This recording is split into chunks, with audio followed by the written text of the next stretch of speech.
सूर्यपुर गांव में अर्जुन नाम का एक होशियार और साहसी लड़का रहता था। उसे ऊंचे आसमान में उड़ने का सपना हमेशा से था।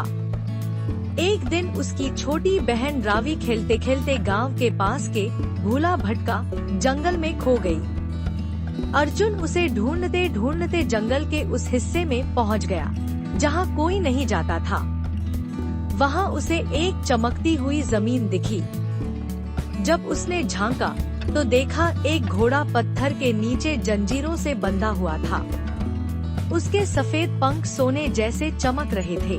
कृपा करो, मुझे आजाद करो। तुम बोल सकते हो? मैं चेतक हूँ, एक उड़ने वाला जादुई घोड़ा। मुझे बुरे जादूगर कालसूर ने कैद कर लिया था। अर्जुन ने बिना डरे उसकी जंजीरें खोल दी। जैसे ही चेतक आजाद हुआ, उसके पंख और भी चमकने लगे। उसने अर्जुन को अपनी पीठ पर बिठाया और आकाश में उड़ चला। गांव, जंगल, नदियाँ सब नीचे छोटे छोटे खिलौनों जैसे लग रहे थे। ये तो जादू है। असली जादू तो अब शुरू होगा। कालसूर फिर से गांव पर हमला करने वाला है। चेतक अर्जुन को एक काली पहाड़ी पर ले गया जहां कालसूर का जादुई किला था। वहां धुएं और बिजली की गूंज थी। एक बच्चा और घोड़ा मुझे हराएंगे? नहीं, हम अच्छाई को बचाने आए हैं। एक जबरदस्त लड़ाई हुई। चेतक हवा में कलाबाजी खाता रहा। अर्जुन ने चालाकी से कालसूर की जादुई छड़ी छीन ली और उसे आसमान में फेंक दिया। रोशनी फूटी और कालसूर की बुराई का अंत हो गया।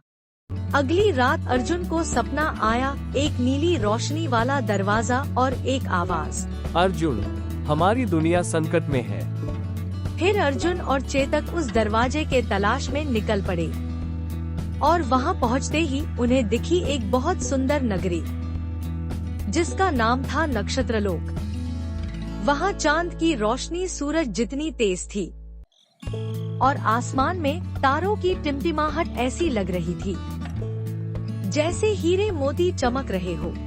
लेकिन फिर भी नक्षत्रलोक में हर तरफ अंधेरा फैला हुआ था, क्योंकि अंधग्रह ने नक्षत्रलोक की रोशनी चुरा ली थी। उसकी ताकत छाया से आती थी। नक्षत्रलोक की राजकुमारी ने ये सारी बात अर्जुन और चेतक को बताई और अंधग्रह को हराने के लिए अर्जुन को दी गई तारा शक्ति तलवार और चेतक को प्रकाश पंख, दोनों ने मिलकर अंधग्रह की छाया को चीर दिया। आकाश में फिर से उजाला हुआ। उनकी बहादुरी देखकर राजकुमारी ने कहा, अब तुम दोनों हमारी दो दुनियाओं के रक्षक हो। और फिर अर्जुन और चेतक को राजकुमारी ने बहुत सारे तोहफे दिए और उन्हें वहां से विदा किया। अर्जुन के सूर्यपुर लौटते ही रावी भी मिल जाती है। अर्जुन और चेतक अब सूर्यपुर के ही नहीं, नक्षत्रलोक के भी रक्षक बन चुके थे। वे बच्चों को उड़ने, सपने देखने और अच्छाई के लिए लड़ना सिखाते हैं। जब तक दिल में हिम्मत है, तब तक कोई भी सपना दूर नहीं, अर्जुन हमेशा कहता है। तो ये कहानी थी अर्जुन और चेतक की। मैं फिर मिलूंगी आपसे अगली कहानी में। ये कहानी है एक छोटे से गांव सतपुर की, जहां रामू नाम का एक सीधा साधा किसान रहता था। रामू एक मेहनती और बेहद ईमानदार किसान था। उसके पास बस एक पुराना बैल, कुछ बीघा जमीन और उम्मीदों से भरा दिल था। रामू एक बार खुद से बात करते हुए कहता है, आज बारिश अच्छे से हो गई। भगवान का लाख लाख शुक्र है, फसल अच्छी होगी। रामू शाम को थका हुआ घर लौटता है और उसकी पत्नी गीता पानी लेकर आती है। दोनों के चेहरे पर संतोष होता है। आज जरा जल्दी लौट आए। बादल छा रहे थे, सोचा बीज को पानी लगवा दूं, अब भगवान की मर्जी। पीछे से उनकी बेटी गुड़िया स्कूल की कॉपी लहराते हुए उनके पास आती है। बाबा देखो, मेरी कॉपी में टीचर ने वेरी गुड लिखा है। शाबाश मेरी बच्ची, तुझसे ही तो मेरा सपना जिंदा है। पढ़ लिख कर कुछ बड़ा बन।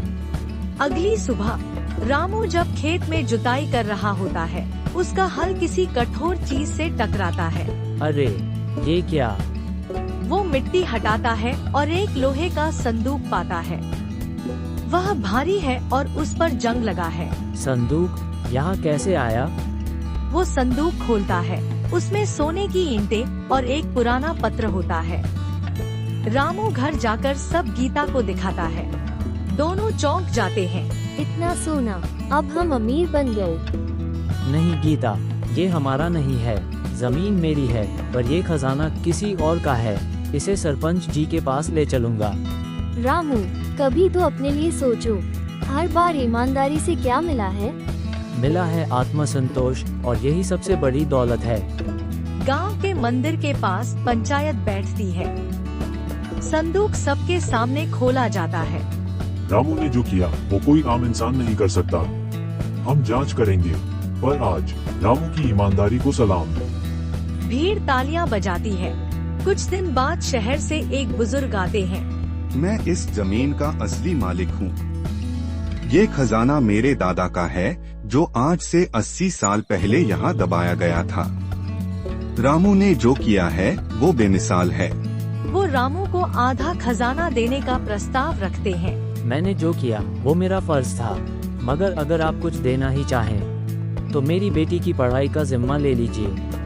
आप जैसे लोग ही इस देश की असली दौलत हैं। आपकी बेटी अब हमारे स्कूल में मुफ्त पढ़ेगी और हम उसे शहर भेजेंगे। कुछ साल बाद गुड़िया एक अफसर बनकर गांव लौटती है। रामू की आंखों में गर्व के आंसू हैं। बाबा, ये सब आपकी ईमानदारी की बदौलत है। ईमानदारी हमेशा आसान रास्ता नहीं होता, लेकिन अंत में वो रास्ता सबसे सुंदर मंजिल तक ले जाता है। संदेश: ईमानदारी एक बीज है जिसे बोने में समय लगता है, पर जब वो फलता है तो पीढ़ियां उसका मीठा स्वाद चखती हैं। तो ये थी आज की कहानी। मैं फिर मिलूंगी आपसे अगली ऐसी ही दिलचस्प कहानी में। ये कहानी है आरव और राजन की, दो सच्चे दोस्तों की, जो एक रहस्यमय किताब के जरिए एक ऐसे खजाने की तलाश में निकलते हैं जो सिर्फ दौलत नहीं बल्कि आत्मा की परीक्षा भी लेता है। जहां हर कदम पर उनका सामना होता है लालच, धोखे, डर और अंत में एक ऐसा सच जिससे उनकी जिंदगी हमेशा के लिए बदल जाती है। एक बार बारिश की तेज बूंदों से बचते हुए आरव एक पुराने सुनसान पुस्तकालय में जा पहुंचा, जहां दीवारों पर जाले, लकड़ी की अलमारियां टूटी फूटी, लेकिन बीच में एक छोटी सी अलमारी चमक रही थी। वहीं उसे एक पुरानी किताब मिली, नवरत्नों का रहस्य। ये क्या है? कितनी अलग सी किताब है। जैसे ही उसने किताब खोली, उसमें से एक नक्शा गिरा और अजीब अक्षर चमक उठे। किताब के पहले पन्ने पर लिखा था, जो स्वयं को जीत ले वही खजाना पा सकता है। आरव ने जाकर राजन को सारी बात बताई और नक्शा और किताब भी दिखाया। भाई, ये तो किसी गुप्त खजाने का नक्शा लगता है। अगर मिल गया तो हमारी जिंदगी बदल जाएगी। खजाना तो ठीक है, लेकिन मुझे डर लग रहा है, कहीं ये किसी श्राप या परीक्षा से जुड़ा तो नहीं। फिर वे दोनों निकल पड़े, दिल में जोश, आंखों में सपना और जेब में वो किताब कर वे एक वीरान पहाड़ी के नीचे वाली गुफे के अंदर चले गए। गुफा के अंदर सन्नाटा था, दीवारों पर रहस्यमयी प्रतीक। तभी एक बूढ़ा आदमी प्रकट हुआ, जैसे वो उनका इंतजार कर रहा हो। खजाने की तलाश में आए हो? तो फिर 3 परीक्षाओं को पार करना होगा। पहली परीक्षा, लालच की अग्नि। एक कमरे में सोने चांदी से भरे बक्से पड़े थे। एक आवाज गूंजी, जो ले जाएगा वो सब खो देगा। राजन ने सोने की एक ईंट उठाई और तभी फर्श टूट गया। आरव ने तुरंत उसे खींचा और बोला, राजन, हमें जो नहीं चाहिए वो मत लो। हमें असली खजाना पाना है, और वो यहाँ नहीं। दूसरी परीक्षा, विश्वास का पत्थर। तुम्हें एक पुल पार करना होगा जो सिर्फ सच्चे दिल वालों के लिए ही ठोस होता और बुरे लोगों के चढ़ते ही टूट जाती है। डर और शक से राजन नीचे गिरने लगा, लेकिन आरव ने उसका हाथ पकड़ा और बोला, मैं तुझ पर भरोसा करता हूँ, तू गिर नहीं सकता। वो दोनों पार कर गए क्योंकि उन्होंने एक दूसरे पर विश्वास किया। तीसरी और आखिरी परीक्षा, आत्मा की जीत। तुम्हारी आखिरी परीक्षा है ये, जिसमें तुम्हें एक दर्पण मिला है।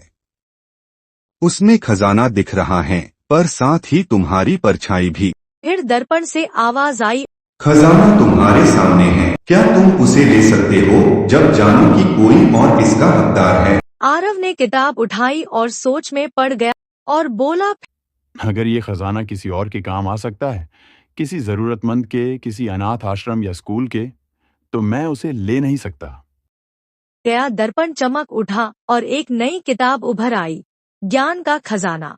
और नए खजाने को लेकर आरव और राजन गांव की ओर लौट गए। गांव लौटकर आरव और राजन ने उस खजाने का इस्तेमाल लोगों की भलाई के लिए किया। एक स्कूल खोला, पुस्तकालय बनाया और एक संदेश फैलाया, सच्चा खजाना वो है जो सबके काम आए और सच्ची परीक्षा वो जो इंसान को बेहतर बना दे।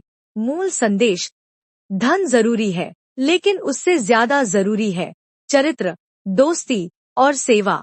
तो ये कहानी थी दो दोस्तों की। मैं फिर मिलूंगी आपसे नई कहानी के साथ। यह कहानी 4 दोस्तों की है जो अपने शहर के बाहर वाले भूतिया हवेली में जा रहे तुम हैं। लोग सच में यहाँ आना चाहते थे? हवेली देखने में बहुत ही डरावनी और खौफनाक लगती है। हमें यहाँ नहीं आना चाहिए था, हमें घर चलना चाहिए। चलो।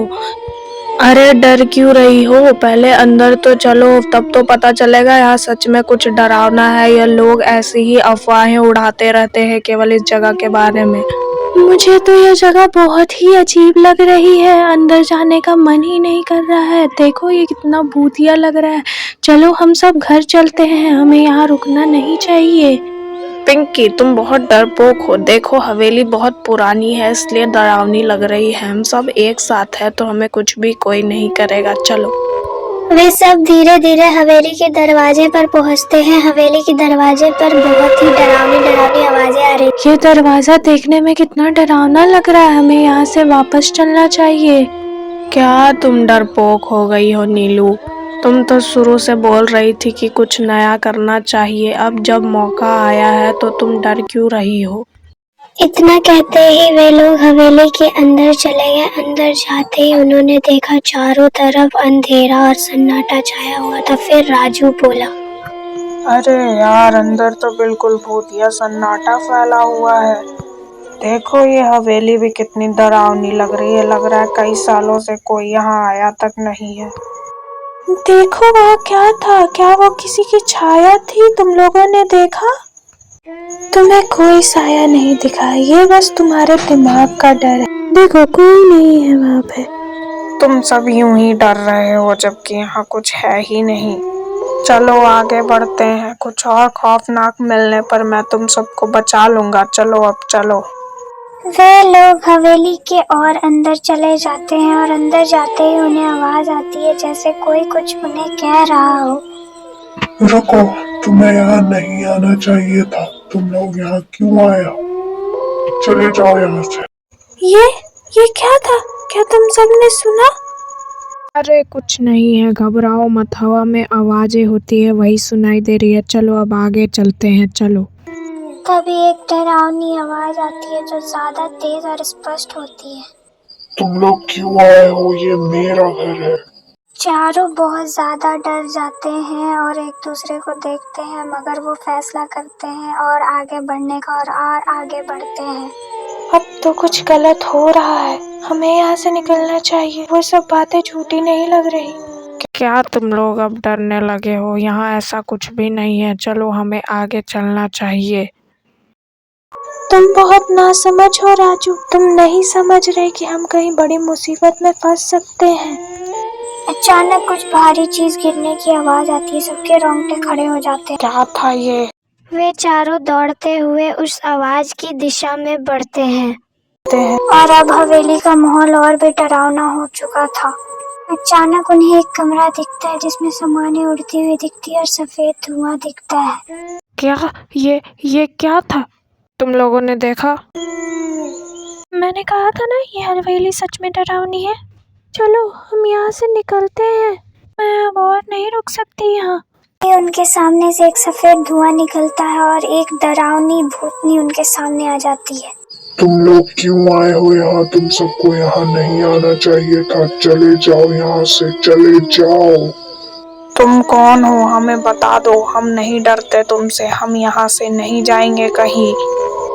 तुम लोग मुझे साहसी लगते हो। क्या तुम लोग मेरी मदद कर सकते हो? मैं यहाँ बुरी तरह से फंसी हुई हूँ। अगर तुम मुझे नहीं बचाओगे तो तुम भी मेरी तरह यहाँ बंधे रहोगे। हम तुम्हारी मदद करने के लिए तैयार हैं, हमें बताओ क्या करना होगा। मैं शारदा हूँ, मेरी आत्मा इस हवेली में बंधी हुई है। जब तक तुम मेरी मदद नहीं करोगे मैं यहाँ बंधी रहूंगी। तुम्हें मुझे शांति देनी होगी तभी मैं मुक्त हो सकूंगी। लेकिन हमें कैसे पता चलेगा हमें तुम्हारी मदद कैसे करनी चाहिए? तुम्हें हवेली के पुराने कमरे में जाना होगा। एक पुरानी तस्वीर है जो मेरी आत्मा की शांति के लिए बहुत जरूरी है। वो तस्वीर अगर तुम जला देते हो तो मेरी आत्मा को शांति मिल जाएगी। मगर उस कमरे में तो और भी डरावनी आवाजें आ रही है, हम वहाँ कैसे जाएंगे? हम जाएंगे, शारदा की मदद करना हमारी जिम्मेदारी है। वे सब कमरे की ओर बढ़ते हैं। कमरे में पहुंचते ही उन्हें दीवार पर लटकी एक तस्वीर दिखती है। फिर राजू पूछता है, क्या यही वो फोटो है जो हमें उतारकर जलानी है? हाँ, तुम्हें इसी तस्वीर को उतार कर जलाना होगा और मुझे मुक्त करना होगा इस जगह से। राजू ने उस तस्वीर को दीवार से उतारा और दीवार से उतारकर बीच में लाकर उसे जला दिया। उसके जलते ही भूतनी भी वहां से धीरे धीरे ऊपर की ओर चली गई। उसकी आत्मा को शांति मिल गई। क्या ये सच था? क्या हम सच में शारदा की आत्मा को मुक्त कर पाए? हाँ नीलू, अब हमें कभी भी डरने की जरूरत नहीं है। हमने बहुत बड़ा खतरा झेला लेकिन हम जीत गए। ये सब देखकर मैं यकीन करता हूँ कि कभी कभी हमारी जिंदगी में हम डर का सामना करके उस डर को अपनी जिंदगी से खत्म कर सकते हैं। चारों दोस्त शहर में आते हैं और शहर में आकर के रात की सांस लेते हैं। तो ये कहानी 4 साहसी दोस्तों की थी जिन्होंने अपने साहस से एक आत्मा को भी मुक्ति दिलाई और अपने शहर को भी इस हवेली के डर से मुक्ति दिलाई। फिर मिलते हैं अब अगली कहानी में। यह कहानी एक छोटे से गांव की है जहां रात के समय अक्सर लोग डर के कारण अपने घरों से बाहर नहीं निकलते थे। गांव के बाहर एक पुरानी हवेली खड़ी थी जिसे लोग काला महल कहते थे। अरे भाई, रात हो गई है, घर चलो वरना वो काले महल वाली भूतनी आ जाएगी। हाँ भाई, चलो चलो। यह हवेली कई सालों से बंद पड़ी थी और उसके बारे में अजीब अजीब कहानियां फैल चुकी थी। लोग कहते थे कि वहां रात में किसी के कदमों की आवाज आती थी और कभी कभी दीवारों से खून की बदबू आती थी। एक दिन गांव में एक युवक अर्जुन आया जो कि शहर में रहता था। वो बहुत साहसी था और उसे किसी भी तरह के भूतिया कहानी पे भरोसा नहीं था। अरे भाई, शाम हो गई है, सब लोग घर चलो वरना काले महल वाली भूतनी आ जाएगी। उसने तय किया कि वह उस हवेली में एक रात बिताएगा। मुझे इन कहानियों पर भरोसा नहीं है, मैं खुद ही वहाँ एक रात बिताकर देखूंगा कि ये सब अफवाहें हैं या सच में ऐसा कुछ है। रात के अंधेरे में अर्जुन हवेली की ओर बढ़ा। हवेली के दरवाजे पर बहुत डरावनी आवाजें आ रही थी, जैसा लग रहा था कि अर्जुन को कोई बुला रहा है। लेकिन अर्जुन ने डर को नकारते हुए अंदर प्रवेश किया। अंधेरे में उसे केवल हवेली की दीवारें ही दिख रही थी, जिन पर समय और मौसम के कारण दरारें आ चुकी थी। अचानक उसके कानों में एक खौफनाक आवाज आई और उसे हवा में अजीब सी महक महसूस होने लगी। अर्जुन ने एक कमरे का दरवाजा खोला। वह घबराया हुआ था, लेकिन उसने साहस दिखाते हुए आगे बढ़ने का निर्णय किया। जैसे ही उसने एक कदम और बढ़ाया, अचानक कमरे का दरवाजा बंद हो गया और दीवारों से अजीब आवाजें आने लगी। अर्जुन ने पीछे पलटकर देखा तो उसके सामने एक डरावनी भूतनी खड़ी थी जिसने सफेद रंग की साड़ी पहन रखी थी और उसकी आंखें बिल्कुल लाल थी। वो बहुत ज्यादा घबरा गया, लेकिन उसने हिम्मत जुटाई और पूछा, तुम कौन हो और लोगों को क्यों डराती और मारती हो? भूतनी ने जवाब दिया, मैं भी तुम लोगों की तरह इसी गांव में रहती थी, लेकिन मुझे एक बीमारी हो गई जो लोगों में फैलती थी। इसकी वजह से गांव वाले लोगों ने मुझे इस खंडर में लाकर छोड़ दिया और मैं भूखी प्यासी इस खंडर में मर गई। तब से कोई भी अगर इस हवेली के पास से गुजरता है तो मैं उसे इस हवेली में बंद कर देती हूँ और उसे अकेला मरने के लिए छोड़ देती हूँ। और अब तुम आए हो तो अब तुम्हारी बारी है मरने की। अर्जुन बहुत डर गया और वो वहाँ से भागने की कोशिश करने लगा, लेकिन भूतनी उसके सामने आकर खड़ी हो गई और बोली, तुम यहाँ से बच के नहीं जा सकते। अर्जुन ने भूतनी को लात मारी और दरवाजे की तरफ भागा। कैसे भी करके वो हवेली से बाहर निकला और हवेली से बाहर निकलते ही वो बेहोश हो गया। तब तक सुबह हो गई, भूतनी बाहर नहीं आई और गांव वाले लोग अर्जुन के पास आ गए और वो अर्जुन के घर लेकर गए। अर्जुन उसके बाद कभी भी ठीक नहीं हुआ, लेकिन अर्जुन की ये एक रात की कहानी पूरे गांव में फैल गई और अब कोई भी रात में उस हवेली के पास से नहीं गुजरता था। तो ये थी काले महल की कहानी। मैं फिर आपसे मिलूंगी अगली कहानी में।